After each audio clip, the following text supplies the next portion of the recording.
A sala estava silenciosa demais para um laboratório.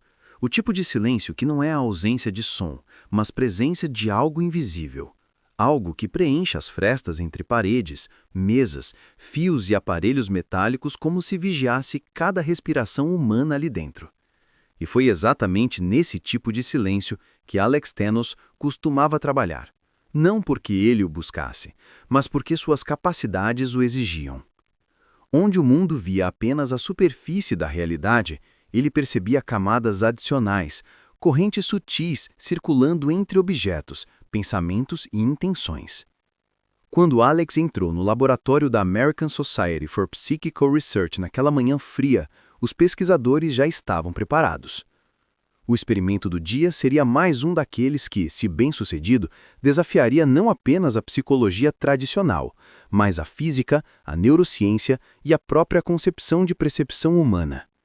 Alex caminhava com serenidade, uma serenidade quase desconectada da pressa do mundo. Em seus olhos havia algo que inquietava até os mais céticos, uma concentração suave, permanente, como se jamais estivesse realmente aqui, como se sua atenção fosse compartilhada entre o visível e o que se esconde por trás do visível. O assistente ajustou a luminária, movendo a sombra do equipamento sobre a mesa. Alex puxou a cadeira para trás com cuidado, como se cada movimento físico exigisse uma paciência integrada ao ar daquele ambiente. Ele sabia exatamente o que viria. Já havia passado por dezenas de testes como aquele, experiências destinadas a medir não apenas sua sensibilidade psíquica, mas a sua capacidade de atravessar limites que os pesquisadores insistiam em chamar de barreiras energéticas. O primeiro experimento seria de telecinese leve. Nada dramático, nada digno de truques de palco. Apenas uma questão simples. Poderia Alex deslocar um pequeno objeto, um cartão, uma esfera metálica, um ponteiro suspenso por um fino fio de seda, sem tocá-lo? Para qualquer pessoa comum, a resposta seria evidentemente não. Mas Alex, ao contrário de tantos autoproclamados médiums, não prometia nada. Ele apenas existia dentro de um campo que parecia pertencer a uma camada paralela da consciência humana. A sala se acomodou em silêncio. O ar parecia denso, não pela gravidade, mas pelo peso crescente da expectativa. O pesquisador principal ajustou o cronômetro, o assistente pegou a prancheta, Alex repousou as mãos na mesa, a palma voltada para cima, os dedos à meia altura, como se sustentassem algo invisível. Não era teatro, nunca fora. Sua expressão não pedia aplausos, pedia atenção. Quando o cartão se moveu, pela primeira vez, não houve sobressalto. O movimento foi tão sutil quanto a mudança de direção de um pensamento, mas os olhos dos pesquisadores se arregalaram, rápidos, precisos, como os de quem vê um animal raro em um instante improvável. O cartão deslizou alguns milímetros, depois mais alguns, e então parou. Alex Thanos não comemorou. Não havia nada a comemorar. Para ele, aquilo era apenas um desdobramento natural da atenção. Ele costumava descrever esse fenômeno com um vocabulário que parecia poético demais para o ambiente acadêmico. Dizia que sentia o campo de vida do objeto. Como se cada material carregasse uma assinatura, uma vibração singular que podia ser tocada sem toque. O pesquisador respirou fundo antes de registrar. Deslocamento confirmado. Ângulo 3 graus. Distância 8 milímetros. Sem corrente de ar detectável. Sala isolada. Temperatura estável. Observadores presentes. Mas este era apenas o início. O teste mais intrigante e mais perigoso para o paradigma científico vigente ainda estava por vir. O fenômeno que mais atormentava céticos e encantava investigadores: bilocação experimental. Não bilocação no sentido místico, nada de aparições em templos ou em cruzamentos abandonados. A bilocação de Alex era observada em condições de laboratório, planejada, cronometrada e, segundo relatos registrados, acompanhada por testemunhas independentes. Nessa modalidade de teste, um voluntário ficaria em uma sala separada, a qual Alex não teria acesso.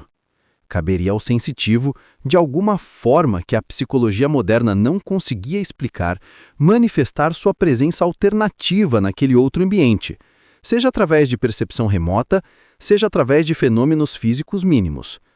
Em alguns testes, câmeras térmicas capturaram anomalias.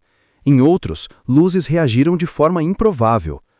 Houve até relatos de sensação de presença sentida por observadores cegos do protocolo. O assistente abriu a pasta azul onde estavam os documentos do experimento. As páginas continham anotações de semanas anteriores, algumas escritas com a urgência de quem testemunha algo que não combina com nenhuma referência científica. Alex ajeitou a postura e fechou os olhos. Não parecia meditar, parecia simplesmente entrar em uma extensão interna de si mesmo. Os batimentos cardíacos dele desaceleraram. Isso sempre impressionava os pesquisadores.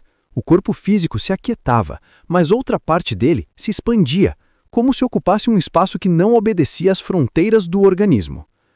Na sala ao lado, separada por paredes espessas e portas duplas, um voluntário aguardava. Um homem de meia idade, escolhido não por crença, mas por sua estabilidade emocional.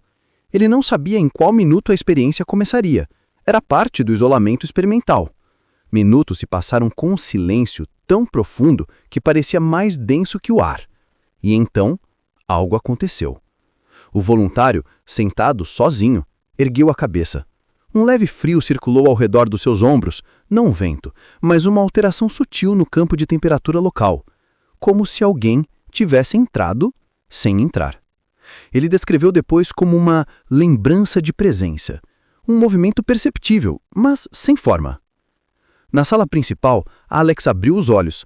Não sorriu, não falou, apenas respirou, uma respiração profunda, completa, como se tivesse acabado de voltar de um lugar que não possuía geografia.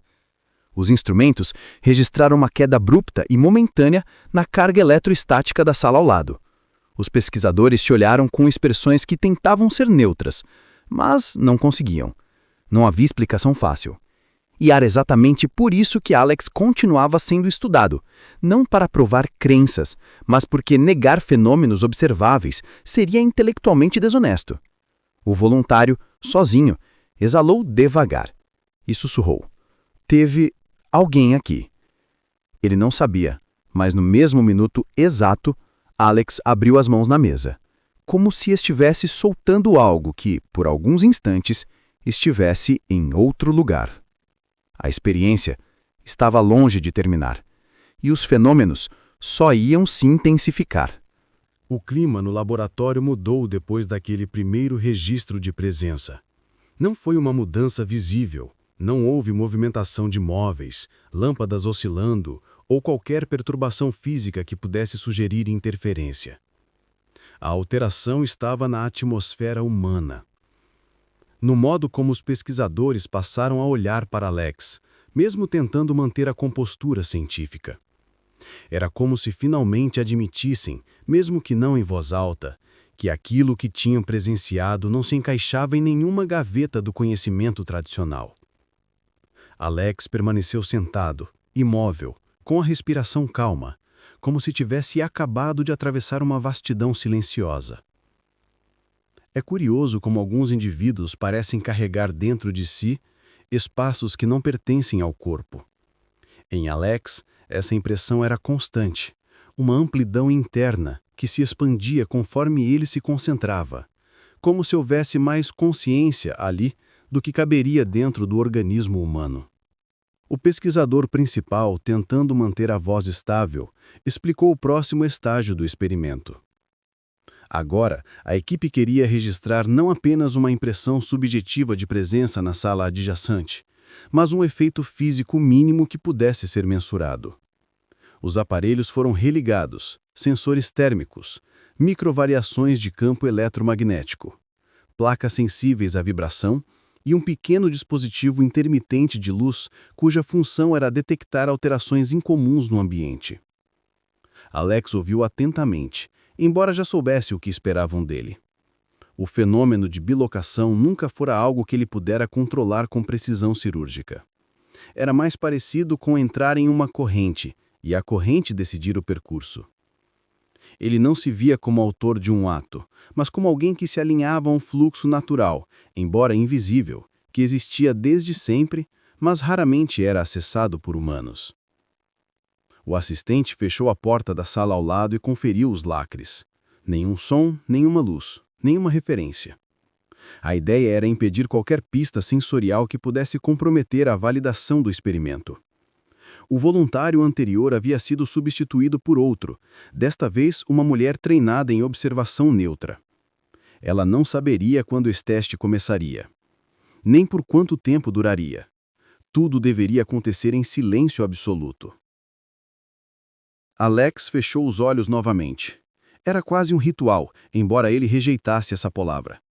Não havia invocação, nem gestos simbólicos, nem dramatização. Era simplesmente um mergulho. O mergulho interior de alguém que aprendeu, desde muito cedo, a expandir seu ponto de consciência para além do corpo. O ambiente ficou mais pesado, não no sentido físico, mas energético. Os presentes sentiram um sutil adensamento no ar, um fenômeno difícil de descrever por quem nunca esteve em uma sala com um sensitivo autêntico. Não era medo, era expectativa condensada. O sensor térmico na sala isolada registrou a primeira anomalia. Uma queda de temperatura mínima, um resfriamento localizado, que se movia pelo espaço como se acompanhasse um corpo invisível. A mulher, sentada em posição neutra, abriu os olhos devagar.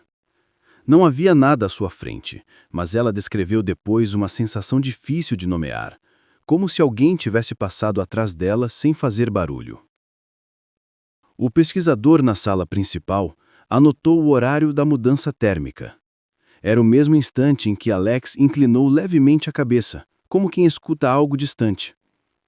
Seu rosto permaneceu impassível, mas sua presença parecia dividida, como se uma parte de sua atenção estivesse atravessando alguma fronteira delicada. Os sensores captaram mais uma variação, agora eletromagnética. Uma alteração pequena demais para ser atribuída a uma falha técnica, mas consistente demais para ser descartada. Parecia uma assinatura, uma curva suave, irregular, que surgia e desaparecia como um pulso. A mulher, na sala isolada, sentiu a cadeira vibrar por um instante. Uma vibração tão sutil que um observador distraído atribuiria ao próprio corpo. Mas ela estava treinada e percebeu. Ela descreveu depois como um deslocamento de pressão ao redor da cadeira, como se o ar tivesse mudado de densidade. Na sala principal, Alex abriu a mão direita, um gesto mínimo, quase imperceptível. Mas bastou para que o pesquisador principal observasse uma correlação. Sempre que Alex relaxava a mão, a atividade eletromagnética isolada parecia oscilar como se respondesse ao movimento. Não era possível, mas estava acontecendo. Os minutos seguintes foram uma sequência de pequenas confirmações. Nada grandioso, nada que pudesse ser classificado como espetáculo. Mas cada registro era uma afronta direta à visão clássica do que a mente humana é capaz de fazer. A bilocação experimental não se tratava de duplicar o corpo, tratava-se de expandir um aspecto da consciência que podia interferir, mesmo de maneira mínima, no ambiente físico à distância. Depois de alguns minutos, Alex respirou fundo. O experimento terminou. Não havia exaustão em seu rosto, mas havia algo diferente, uma intensidade silenciosa, como se o retorno ao corpo físico fosse sempre um processo gradual, quase uma readaptação. Os pesquisadores se entreolharam. Não havia como mais manter a postura de neutralidade. Eles tinham visto demais, registrado demais, testemunhado demais. A mulher da sala isolada foi retirada, ainda em silêncio, mas visivelmente perturbada. Não de medo, mas da estranha sensação de ter dividido o ambiente com alguém que não estava lá, mas estava. O pesquisador-chefe não disse nada por alguns segundos. Apenas observou Alex com um misto de fascínio e inquietação intelectual. Ele sabia que aquele homem, sentado diante dele, representava uma fissura real no entendimento científico sobre a consciência, uma fissura que não poderia ser ignorada. Alex abriu os olhos por completo. Seu olhar era estável, lúcido, profundamente presente. "Está tudo bem", ele disse com a voz calma de alguém que acabava de voltar de uma distância muito maior do que um corredor de laboratório. O pesquisador respirou fundo e finalmente perguntou: "Alex, quando você faz isso, Exatamente onde você vai? Ele não sorriu, nem hesitou. Apenas respondeu, como quem descreve o óbvio que os outros ainda não conseguem ver. Eu não vou. Eu apenas me estendo. E naquele momento, a sala inteira compreendeu, mesmo que não conseguisse explicar, que Alex Thanos não era um fenômeno isolado. Ele era um vislumbre, um indício de que a consciência humana talvez seja maior do que o corpo que a contém. Os experimentos seguintes ocorreriam em um ambiente ainda mais controlado, um tipo de sala mestra usada raramente dentro da ASPR. Não era apenas um laboratório, era um espaço cuidadosamente preparado para excluir qualquer interferência externa. As paredes duplas revestidas com material isolante criavam uma espécie de câmara de consciência. Tudo ali era silêncio, precisão e expectativa. Alex caminhava devagar pelo corredor, acompanhando o pesquisador mais velho da equipe. A cada passo, a luz fria, fluorescente, parecia dissolver a borda das sombras. Não havia nada místico no ambiente, nenhum amuleto, nenhuma peça simbólica, mas, paradoxalmente, o ar trazia uma reverência discreta, como se aquele lugar tivesse testemunhado mais histórias do que os registros permitiam admitir. Quando Alex entrou na sala, um conjunto diferente de instrumentos aguardava. Ao centro, havia uma mesa metálica estreita, e sobre ela repousava um objeto que parecia insignificante. Um pequeno cilindro de alumínio com uma tampa transparente. Era simples demais, quase banal. Mas era nele que se concentrava a próxima fase dos estudos, uma etapa que buscava compreender se a consciência humana poderia interferir diretamente na matéria em níveis microscópicos. Hoje vamos tentar novamente a modulação energética, disse o pesquisador, lendo o protocolo com precisão quase cirúrgica. Modulação energética era o nome acadêmico que eles davam ao que, no imaginário popular, soaria como manipulação psíquica da matéria. Não levantar objetos, não movimentá-los. A meta era muito mais delicada: alterar padrões internos, vibrações minúsculas, alinhamentos moleculares tão sutis que só poderiam ser registrados por sensores altamente sensíveis. Alex se sentou diante da mesa. Seus olhos se detiveram no cilindro metálico como se o reconhecessem, não como um objeto físico, mas como algo dotado de uma espécie de assinatura energética. Era isso que diferenciava Alex de tantos outros sensitivos. Ele nunca tratava os objetos como coisas. Ele os tratava como campos. E campos têm movimento, têm ressonância, têm um comportamento invisível. O pesquisador ajustou os sensores ao redor do cilindro. Peças mínimas, quase etéreas, capazes de captar microvibrações que seriam imperceptíveis a qualquer tecnologia convencional. Quando tudo estava pronto, a luz do ambiente foi suavizada. A sala ficou imóvel, como se prendesse a respiração. Alex respirou fundo. Fechou os olhos e então deixou as mãos repousarem, sem tocá-lo, a alguns centímetros da superfície metálica. A primeira alteração registrada foi quase insignificante, uma leve mudança na amplitude vibracional do objeto. Baixa, frágil, como o início de uma onda que hesita antes de ganhar forma. Mas ela estava lá. E aumentava. Os pesquisadores se inclinaram para a frente. Não houve inclinação do objeto, nem qualquer movimento externo. Mas internamente, dentro daquela pequena estrutura metálica, algo se reorganizava. Era como se uma mão invisível tivesse encontrado um fio microscópico e começado a puxá-lo, alterando seu estado.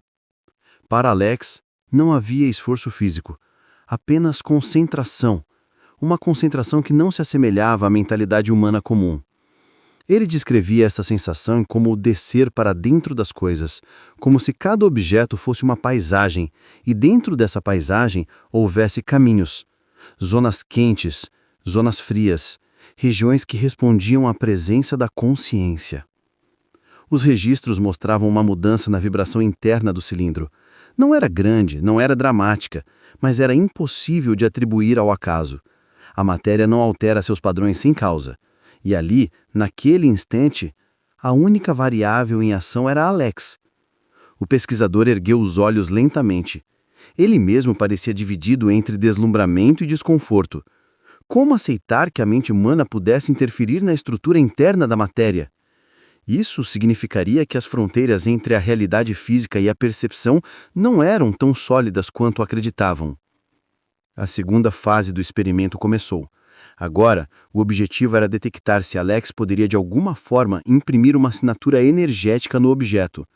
Não um movimento, não uma temperatura, mas um padrão identificável, algo que pudesse ser registrado posteriormente. Alex respirou fundo novamente. Os minutos se arrastaram com uma intensidade silenciosa que deixava todos inquietos. Nada parecia acontecer, até que um dos sensores emitiu um aviso. Uma queda ínfima na resistência interna do metal. Tão pequena que qualquer cético teria rido. Mas ela coincidia com o momento exato em que Alex inclinou levemente a cabeça para a direita. O pesquisador principal trocou um olhar rápido com o assistente. Era isso, a repetição de um padrão. Pequeno, mas consistente. E consistência é o que diferenciava fenômenos reais de ilusões. Alex abriu os olhos devagar. Não parecia cansado, mas havia em seu olhar uma profundidade que denunciava o esforço interno. Um esforço que não parecia com um cansaço físico, mas sim com uma espécie de expansão prolongada da consciência. É como tocar algo que não está pronto para ser tocado, disse Alex, quase em um sussurro. É preciso respeito, senão ele se fecha. Ninguém sabia exatamente o que ele queria dizer, mas sabiam que, de alguma forma, ele estava descrevendo a resistência da própria matéria quando confrontada com uma mente que ousava percebê-la em outro nível. A terceira etapa era a mais delicada. Envolvia separar Alex da sala física e monitorar comportamentos do objeto quando ele estivesse em outro ambiente. Eles queriam saber se a influência persistia mesmo sem a presença corporal. Não era telequinesia clássica, era algo mais profundo. A tentativa de detectar se havia continuidade entre a consciência e a matéria quando o corpo se afastava. Alex foi conduzido para o corredor. Ele parou diante da porta, respirou fundo e fechou os olhos por alguns segundos e os sensores dentro da sala continuavam gravando. E então, algo aconteceu. A vibração do cilindro subiu. Não muito, mas o suficiente para que os instrumentos detectassem uma ondulação interna, uma alteração que parecia quase uma resposta, como se o objeto reagisse à ausência física de Alex. O pesquisador ergueu os olhos lentamente. Ele mesmo parecia dividido entre deslumbramento e desconforto. Como aceitar que a mente humana pudesse interferir na estrutura interna da matéria? Isso significaria que as fronteiras entre a realidade física e a percepção não eram tão sólidas quanto acreditavam. Alex voltou depois de alguns minutos. A vibração cessou. Tudo retornou ao padrão basal. O silêncio que se seguiu não era apenas científico, era existencial. Porque pela primeira vez, os pesquisadores compreenderam que não estavam apenas estudando um homem, estavam estudando uma possibilidade. Uma possibilidade que reescrevia os limites do que significa existir dentro de um corpo. Na reunião da manhã seguinte, a equipe de pesquisadores parecia diferente. Havia algo de insone no olhar de alguns, como se passassem a noite tentando encaixar peças que não pertenciam a nenhum quebra-cabeça conhecido. Não era medo, era a inquietação intelectual e existencial de quem percebe que algo importante está acontecendo e que talvez não estejam preparados para medir a dimensão do fenômeno. O coordenador científico, um homem rígido, famoso por seu ceticismo disciplinado, abriu a sessão com voz pausada. Hoje vamos avançar para um dos experimentos mais delicados. Precisamos da sua plena consciência, Alex. Alex não respondeu imediatamente. Apenas observou o pesquisador como quem já sabe o que está prestes a ser pedido. A equipe o estudava há anos, mas eram raros os momentos em que se arriscavam a conduzir a experiência que agora seria realizada, porque ela tocava um território perigoso da mente, a interseção entre consciência, emoção profunda e fronteiras entre vida e morte. O experimento era chamado informalmente de percepção limiar. A ideia era simples na aparência, mas devastadora em implicações. Eles queriam saber se Alex poderia perceber com exatidão o estado psíquico de outra pessoa, não somente o emocional, mas o estado vital, aquilo que alguns pesquisadores ousavam chamar de campo de continuidade. Não se tratava apenas de empatia ou sensibilidade psicológica. Era a percepção direta de algo que a neurociência contemporânea não conseguia sequer nomear. A voluntária do teste era uma mulher de meia idade, cientificamente treinada, emocionalmente equilibrada e que desconhecia o momento exato em que Alex tentaria estabelecer a conexão. Ela seria colocada em uma sala distante, isolada, conectada apenas a monitores fisiológicos, batimentos cardíacos, microexpressões, resposta galvânica da pele, nada mais. Enquanto isso, Alex ficaria em uma sala completamente diferente, sem nenhuma pista visual, sonora ou contextual que pudesse sugerir o estado da voluntária. A sala de Alex era uma cápsula acústica quase absoluta. Silêncio total. Antes de iniciar, o coordenador se aproximou e ajustou a luz mais uma vez, deixando a sala num tom frio, quase opaco. Se em algum momento você sentir desconforto psíquico, avise, disse ele. Alex o encarou com uma tranquilidade que não era humana, mas também não era sobrenatural. Era apenas consciência expandida. A assinatura dele. Ele fechou os olhos. O cronômetro iniciou. A voluntária, na sala distante, estava sentada, em silêncio, sem saber o que esperar. O ambiente era clinicamente estéril. Nenhuma luz piscando, nenhum som, nada que produzisse estímulo sensorial. Era como ficar sozinha dentro de uma página em branco. De repente, seu coração acelerou levemente, sem razão aparente. Ela sentiu um calor subir pelo peito como se uma lembrança muito antiga tivesse sido arrebatada de um lugar profundo. Não era medo, era reconhecimento. Reconhecimento de quê? Ela não saberia dizer. Na sala de Alex, algo aconteceu, no mesmo instante. A respiração dele se alterou. Não em ritmo, mas em densidade. Era como se estivesse respirando por dentro da respiração de outra pessoa. Uma sobreposição, uma interpenetração psíquica suave, porém intensa. Os pesquisadores registraram uma alteração peculiar nas ondas cerebrais, uma sincronia improvável entre dois cérebros que não estavam fisicamente conectados. Alex abriu a boca para falar, mas não falou. Apenas deixou sair uma frase curta, como se estivesse descrevendo algo que via e sentia ao mesmo tempo. Ela tem uma lembrança recente, uma sala clara, uma perda suave. O pesquisador anotou freneticamente. Não havia maneira, absolutamente nenhuma, de Alex saber disso. A voluntária havia passado por um luto silencioso semanas antes, algo que mantivera em sigilo. Nenhum documento continha essa informação, nenhum diálogo, nada. Era um dado inacessível. Na sala isolada, a voluntária sentiu uma pressão leve atrás dos olhos. Não era dor. Era silêncio emocional concentrado, uma espécie de toque interno.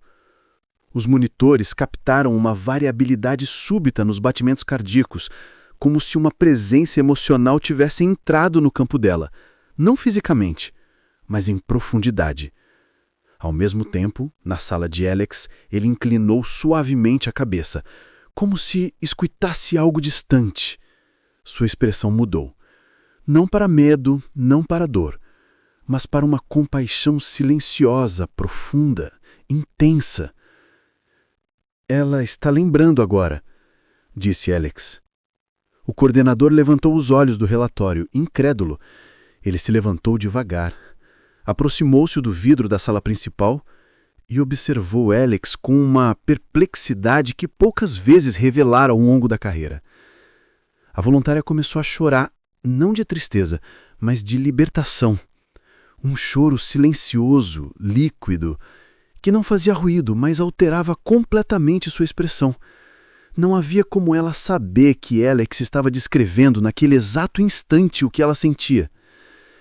E então ocorreu um fenômeno raro.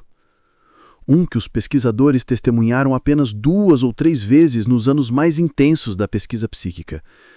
As ondas cerebrais de Alex e da voluntária sincronizaram-se momentaneamente. Um padrão tão improvável que a estatística considerada aceitável pela psicologia experimental simplesmente não comportava. Era como se 2 mentes estivessem ocupando o mesmo corredor por alguns segundos. Alex abriu os olhos lentamente e sussurrou. Ela está voltando. E naquele instante, como se obedecesse a uma ordem silenciosa, os batimentos cardíacos da voluntária estabilizaram. Ela enxugou o rosto, respirou fundo e murmurou. Senti que não estava sozinha. Os pesquisadores encerraram o teste. O silêncio após o experimento foi tão denso quanto a própria experiência. Ninguém ousou interpretar de imediato. O que quer que tivesse acontecido ali, não se tratava apenas de fenômeno psíquico. Era a demonstração de que a consciência humana talvez opere num espectro muito mais vasto do que os limites biológicos sugerem. Alex apenas levantou o rosto e respirou fundo, como quem retorna de um lugar que não tem nome, mas tem peso, história e profundidade. O coordenador finalmente quebrou o silêncio. Isso não é telepatia. Não, respondeu Alex. Não é. Então o que é? Alex fechou os olhos por um segundo, como se buscasse a palavra exata, e então respondeu. É aquilo que somos, quando não estamos limitados ao corpo. E foi nesse instante que os pesquisadores compreenderam, não com o intelecto, mas com o choque de que estavam testemunhando não um sensitivo, mas um limite quebrado da espécie humana. Nos dias seguintes, a equipe decidiu avançar para uma categoria de experimentos que raramente era conduzida, não por falta de metodologia, mas por causa dos riscos psicológicos envolvidos. Alex, no entanto, parecia imune ao que devastaria qualquer outro participante. Sua mente tinha um tipo particular de elasticidade. Não como quem se expande por interesse, mas como quem nunca foi verdadeiramente contido. O laboratório foi preparado para testar um fenômeno que Alex já havia demonstrado de maneira espontânea: a visão remota em estado de hiperlucidez. Não era apenas a capacidade de ver ambientes distantes, era a habilidade de penetrar neles com uma fidelidade inquietante, como se sua consciência fosse capaz de deslocar-se por corredores invisíveis da percepção humana. A sala foi escurecida, as luzes reduzidas a um tom quase mineral. Um colchão fino foi colocado no chão, propositalmente desconfortável, parte do protocolo, para que o corpo não entrasse em relaxamento profundo, mas permanecesse num estado intermediário onde a consciência poderia deslizar para camadas limítrofes entre vigília e sonho. Alex deitou-se lentamente. Os sensores foram conectados ao crânio, ao tórax, aos pulsos, registrando ondas cerebrais, movimentos involuntários, variações sutis na resposta galvanométrica da pele. Os pesquisadores se afastaram alguns passos, não apenas para dar espaço ao experimento, mas porque, sem admitir em voz alta, muitos temiam interferir na delicada paisagem mental que Alex estava prestes a atravessar. Quando ele fechou os olhos, algo mudou no ambiente. Uma densidade silenciosa se espalhou pela sala, como se o ar estivesse à espera de uma nota musical que ainda não havia sido tocada. Alex inspirou profundamente, e após alguns segundos, sua expressão começou a perder os contornos emocionais usuais. Ele havia entrado naquele estado raro que os pesquisadores chamavam de campo de hiperconsciência, o ponto em que a mente não se distancia do corpo, ela o ultrapassa. O monitor cerebral registrou um padrão anômalo, uma frequência incomum que parecia oscilar entre ondas alfa e teta, mas que não correspondia exatamente a nenhuma delas. Uma espécie de assinatura híbrida, difícil de categorizar. O coordenador estreitou os olhos, fascinado. Já está acontecendo, murmurou ele. Alex começou a falar, com voz lenta, cadenciada, como quem descreve um lugar que se forma à medida que é observado. Há um corredor, longo, como se fosse feito de escuridão densa, mas não é vazio. Os pesquisadores se entreolharam. A descrição era precisa demais para alguém que estivesse simplesmente imaginando. Parecia mais uma exploração sensorial do que uma fantasia. Há portas, mas não são físicas. São pontos, intervalos. A mente passa através deles, mas precisa pedir permissão. É estranho, é como se a escuridão tivesse regras. A sala ficou mais silenciosa, se é que isso era possível. Então, o monitor registrou uma queda abrupta nas ondas cerebrais, mas não uma queda comum. Era uma descida vertical, como se a consciência estivesse atravessando camadas profundas de percepção. O assistente arregalou os olhos. Ele está indo muito longe, sussurrou. O coordenador levantou uma mão, pedindo que esperasse. Ele sabia que Alex tinha mais controle do que qualquer outro sujeito de testes na história da ASPR. A respiração de Alex estabilizou-se novamente. E então ele falou, com uma clareza que fez o pesquisador anotar antes mesmo de pensar. Alguém está aqui. A frase caiu na sala como uma pedra lançada num lago imóvel. Não fisicamente, mas a presença existe. É uma consciência, mas não está em forma humana. É como um eco de algo vivo, não agressivo, apenas atento. O assistente sentiu um arrepio percorrer a espinha. Aquela parte do experimento era teórica. Ninguém esperava que Alex relatasse algo tão definido. É o lugar que vocês chamam de corredor escuro. Não é um corredor. É um intervalo entre percepções, uma zona limítrofe da mente humana. E é habitada, não por entidades, mas por fragmentos de consciência que passam por aqui quando as pessoas sonham, quando desmaiam, quando quase morrem. É um trânsito. O coordenador deixou de lado a prancheta. O que Alex descrevia desafiava não apenas a neurociência, mas a ontologia da própria consciência. O corpo de Alex se moveu lentamente, não como espasmo, mas como alguém que tenta caminhar em terreno instável. Os sensores registraram uma oscilação térmica ao redor dele, uma queda minúscula, mas consistente, quase como se algo estivesse passando próximo ao corpo físico dele, embora invisível aos olhos humanos. Ele está aqui, disse ele em voz baixa. O fragmento. Ele não pensa como nós, não sente como nós, mas nos observa. Observa qualquer mente que entra nesse corredor interno da consciência humana. A voluntária responsável por monitorar a sala engoliu seco. Ela sentia naquele instante algo que jamais confessaria aos colegas. Um peso, como se o ambiente estivesse compartilhado com algo que não fazia parte do mundo físico. O coordenador finalmente deu um passo à frente. Alex, você consegue sair. Por alguns segundos, Alex não respondeu. A respiração dele tornou-se mais profunda. Lentamente a tensão do seu rosto começou a diminuir. Sim, disse ele enfim. Estou voltando. E quando abriu os olhos, a sala pareceu recuperar o equilíbrio. Os sensores normalizaram suas leituras. O ar voltou a circular com naturalidade. Mas os rostos dos pesquisadores diziam tudo. Eles haviam testemunhado um fenômeno que não podia ser confinado em nenhum campo conhecido da mente humana. Alex sentou-se devagar, como quem retorna de uma viagem longa, não espacial, mas estrutural. Uma viagem pelas engrenagens invisíveis da própria consciência. O corredor existe. Existe para todos nós. Só que não o vemos porque não aprendemos a atravessá-lo desperto. Ninguém fez anotações. O silêncio era absoluto. Porque, naquele instante, todos compreenderam que o que haviam estudado até agora não era nem telepatia, nem clarividência, nem bilocação. Era consciência em estado bruto, operando fora das fronteiras humanas. E isso significava apenas uma coisa. Eles acabavam de abrir a porta para o desconhecido. E não havia caminho de volta. Naquela tarde, quando os pesquisadores voltaram ao laboratório, havia uma tensão inconfessada no ar. Não era medo, era algo mais raro. A sensação de que haviam cruzado uma linha invisível.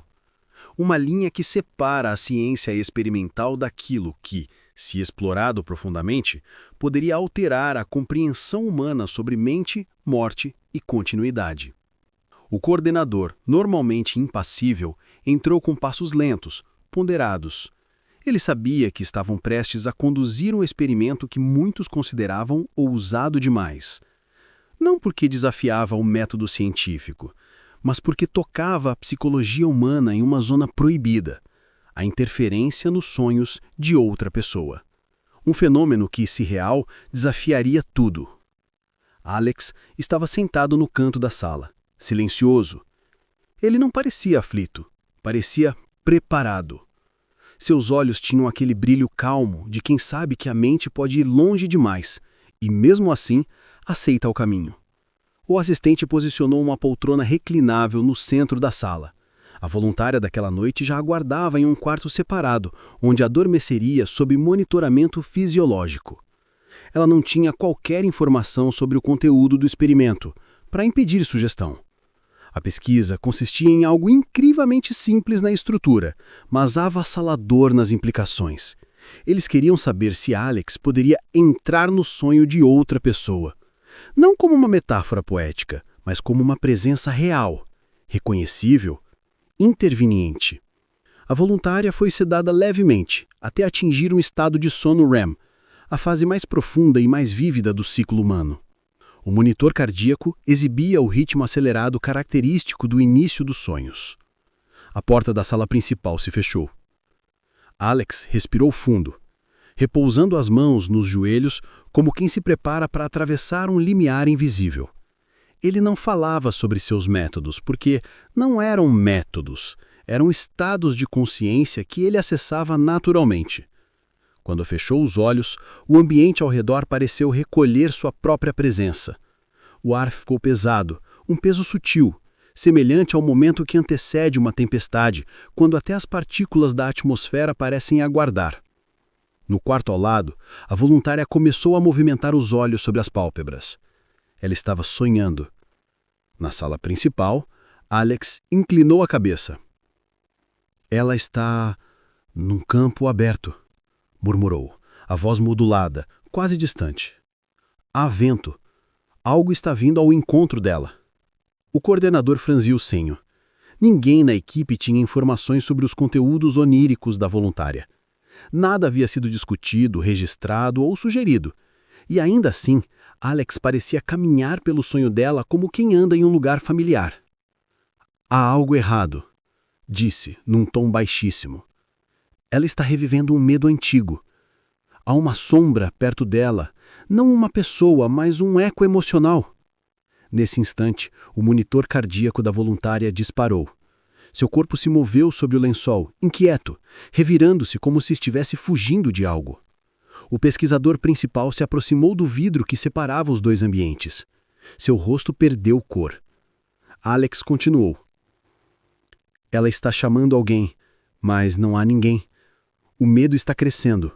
Se continuar assim, ela pode entrar em espiral. Espiral. Eles conheciam esse termo. Era o estágio em que o sonho toma uma rota emocional tão intensa que o cérebro sofre microdescargas de estresse, podendo causar taquicardia, desorientação ou até despertar abrupto com sensação de choque. Alex, disse o coordenador, tente interferir, só um pouco.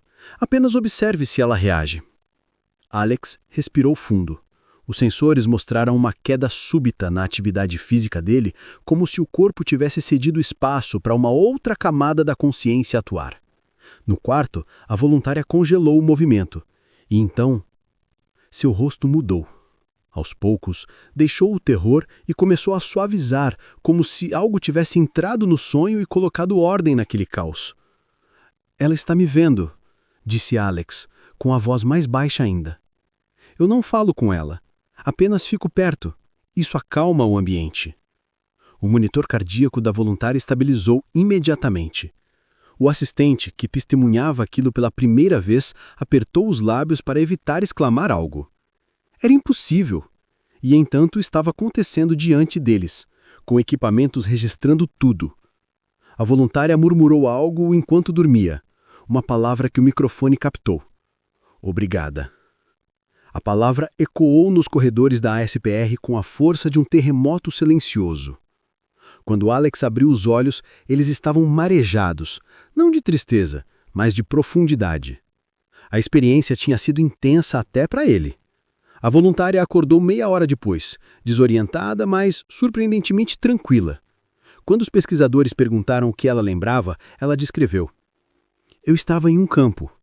Algo me estava assustando, mas então senti alguém atrás de mim. Não me tocou, só ficou ali. E eu soube que estava segura. Ela não descreveu Alex fisicamente. Não havia uma imagem clara, apenas presença. Mas seu relato era idêntico ao que ele descrevera minutos antes. O coordenador fez silêncio.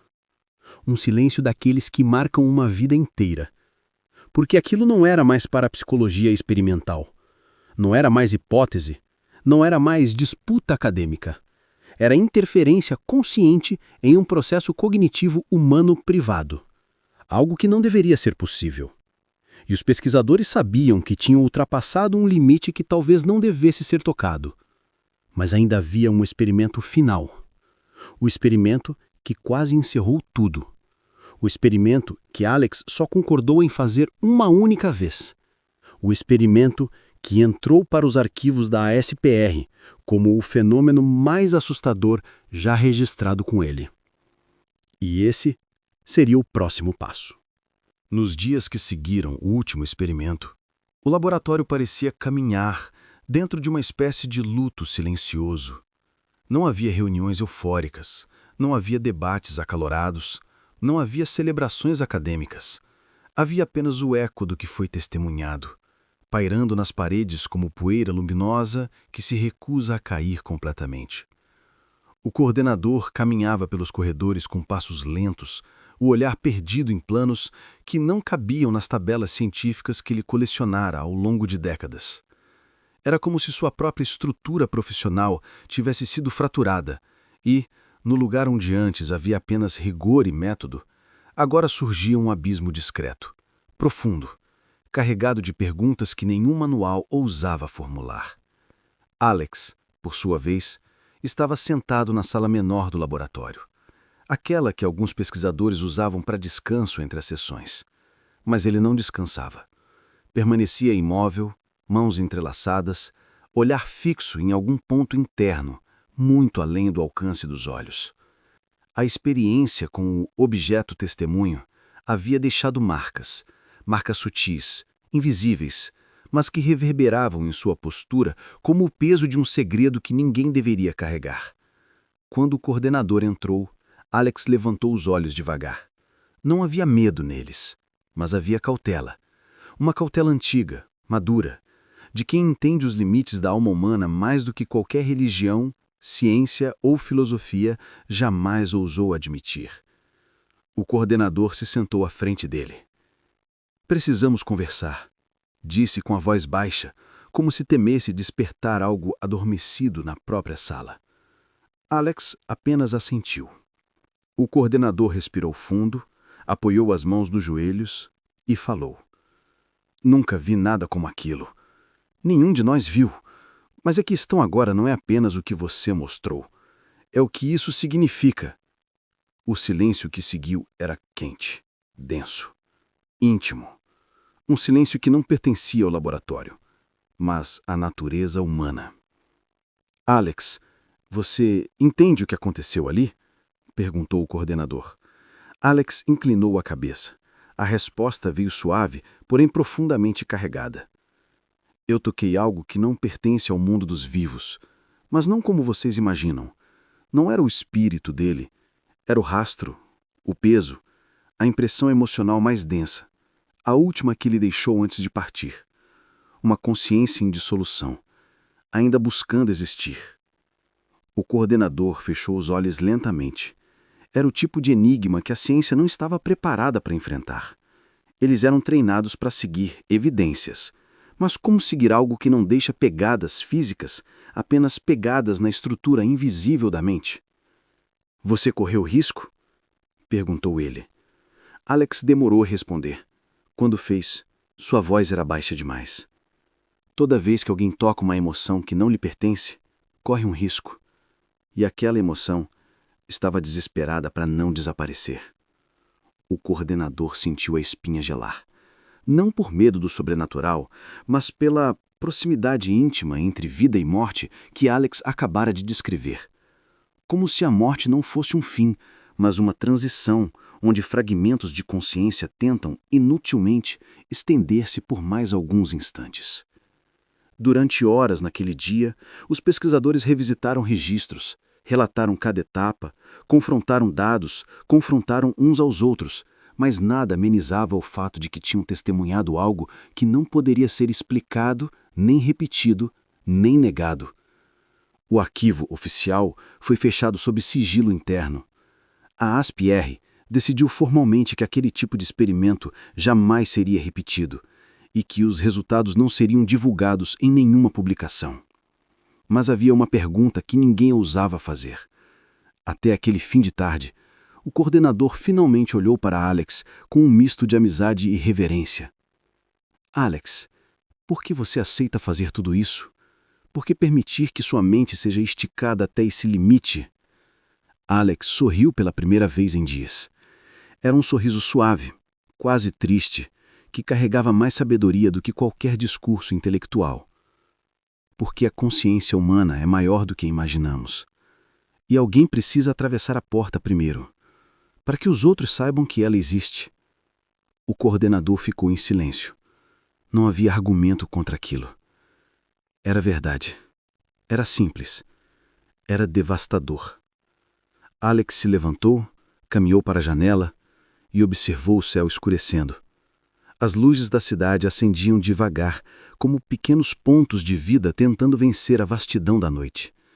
Ele suspirou profundamente. O que eu faço, vocês chamam de fenômeno. Mas não é um fenômeno. É apenas a mente sem medo do próprio tamanho. Nenhum dos pesquisadores sabia responder. Não havia protocolo para aquilo. Não havia referência. Não havia ciência.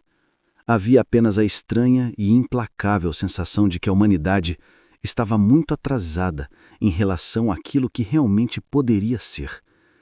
Nos meses seguintes, Alex continuou colaborando com a ASPR, mas nunca mais participou de experimentos que envolvessem a percepção da morte. Seu olhar, antes sempre distante, agora carregava uma profundidade nova, como se tivesse visto algo que a linguagem humana não comporta. E talvez tivesse.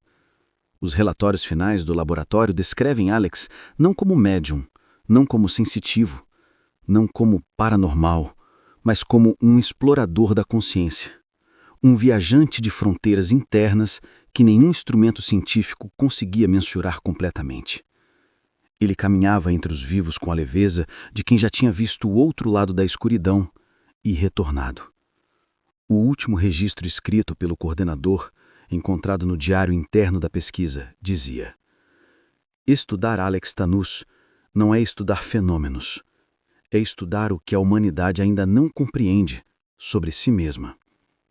E no fim daquela última noite, quando todos foram embora, Alex ficou sozinho na sala, observando a mesa onde o objeto testemunho estivera horas antes.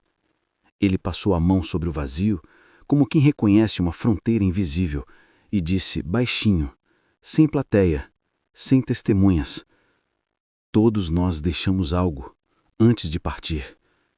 A diferença é que alguns ainda querem ser ouvidos. E então, ele apagou a luz, e o laboratório mergulhou no escuro silencioso de um mistério que jamais seria completamente decifrado. Naquela tarde, quando os pesquisadores voltaram ao laboratório, havia uma tensão inconfessada no ar. Não era medo, era algo mais raro, a sensação de que haviam cruzado uma linha invisível. Uma linha que separa a ciência experimental daquilo que, se explorado profundamente, poderia alterar a compreensão humana sobre mente, morte e continuidade. O coordenador, normalmente impassível, entrou com passos lentos, ponderados. Ele sabia que estavam prestes a conduzir um experimento que muitos consideravam ousado demais.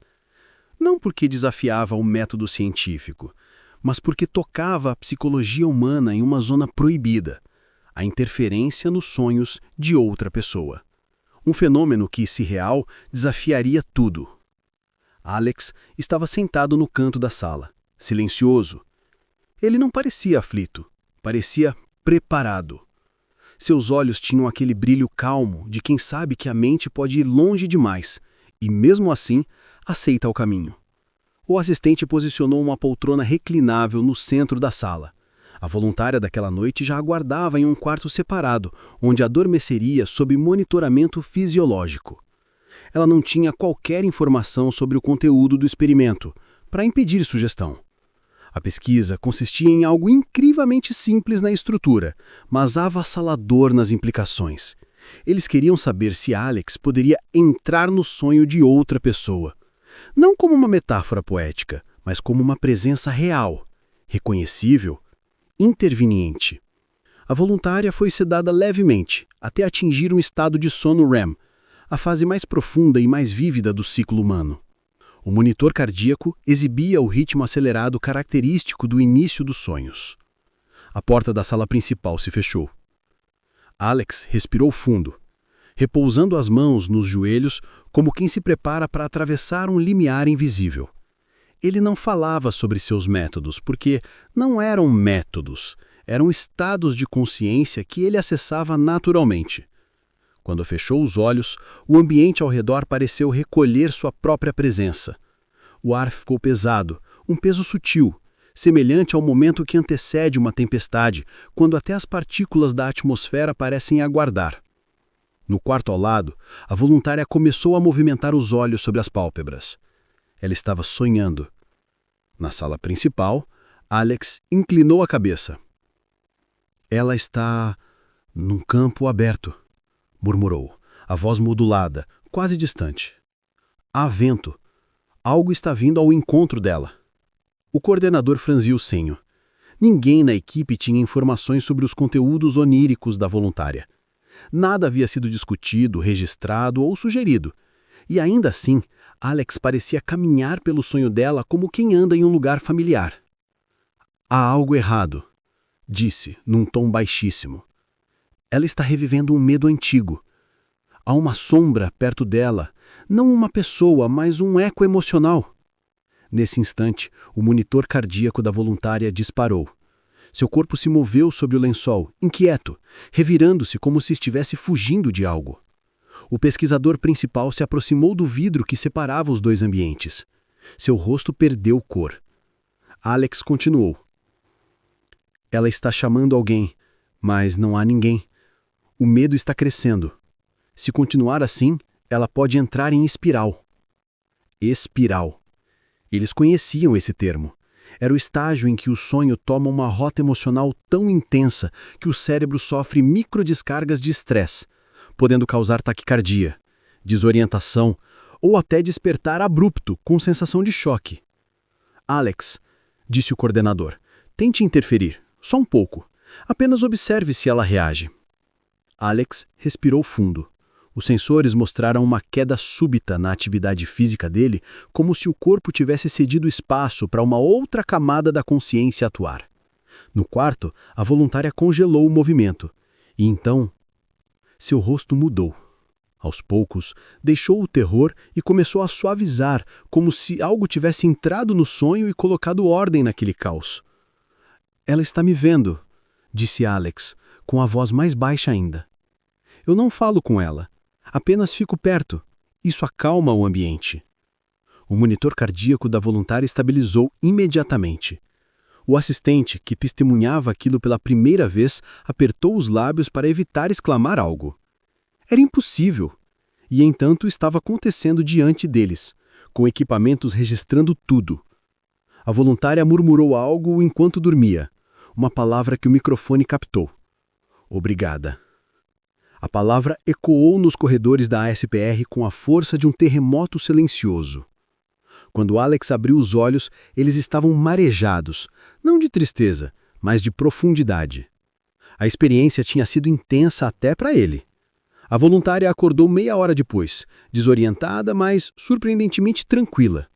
Quando os pesquisadores perguntaram o que ela lembrava, ela descreveu: "Eu estava em um campo. Algo me estava assustando, mas então senti alguém atrás de mim. Não me tocou, só ficou ali. E eu soube que estava segura." Ela não descreveu Alex fisicamente. Não havia uma imagem clara, apenas presença. Mas seu relato era idêntico ao que ele descrevera minutos antes. O coordenador fez silêncio. Um silêncio daqueles que marcam uma vida inteira. Porque aquilo não era mais parapsicologia experimental. Não era mais hipótese. Não era mais disputa acadêmica. Era interferência consciente em um processo cognitivo humano privado. Algo que não deveria ser possível. E os pesquisadores sabiam que tinham ultrapassado um limite que talvez não devesse ser tocado. Mas ainda havia um experimento final. O experimento que quase encerrou tudo. O experimento que Alex só concordou em fazer uma única vez. O experimento que entrou para os arquivos da ASPR como o fenômeno mais assustador já registrado com ele. E esse seria o próximo passo.